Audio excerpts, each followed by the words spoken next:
గణేషుని పెట్టినారే మహానుభావులు చాలా ప్రత్యేకంగా ఉన్నది. ప్రత్యేకమైన విఘ్నేశ్వర స్వామి ఇక్కడ ప్రత్యేకమైన విఘ్నేశ్వర స్వామి ఉండేది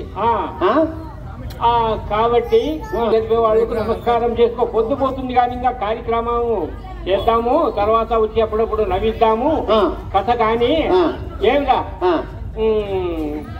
మనము ఓ మామ ఏంలే నీకు గణేష్ ఎంత ఖర్చు వచ్చింది, ఏం కథ, ఎన్ని టెంకాయలు, ఎంత ఖర్చు, ఏం కథ, ఎందుకు మేలు ఇది వినాయక వ్రతము? ఎందుకంటే చాలా ఈ పవిత్రమైనటువంటి కార్యక్రమం ఇది.